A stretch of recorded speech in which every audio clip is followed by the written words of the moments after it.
আল্লামা শহীদ দেলাওয়ার হোসাইন সাইদি এবং যে যুবকেরা বাংলাদেশ স্বাধীন করার জন্য জীবন দিয়ে গেল, এই মানুষগুলোর জন্য আজকের তাফসীর মাহফিলে হাজার হাজার লক্ষ মানুষেরা জড়ো হয়েছে।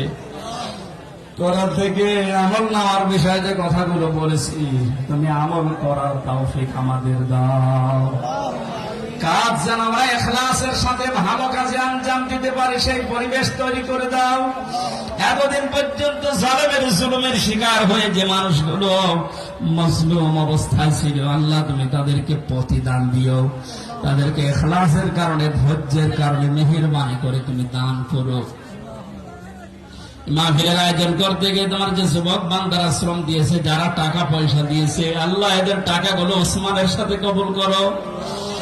রব্বুল আলামিন, যারা শহীদ হয়ে কবরে গেলেন, শাহাদাতের সর্বোচ্চ মাকাম দান করো। যারা অসুস্থ হয়ে, আল্লাহ তাআলা গুলিবিদ্ধ হয়ে যে মানুষগুলো হাসপাতালের বেডে এখনো পর্যন্ত কাম কাতরাচ্ছে, এদেরকে তুমি শেফায়ে কামিলা আজিলা নসিব করে দাও।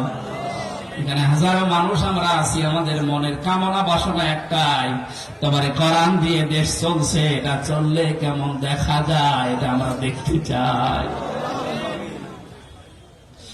মা বোনেরা পর্দার আড়ালে বসে আছে, এরাও বহু কষ্ট সহ্য করেছে। আল্লাহ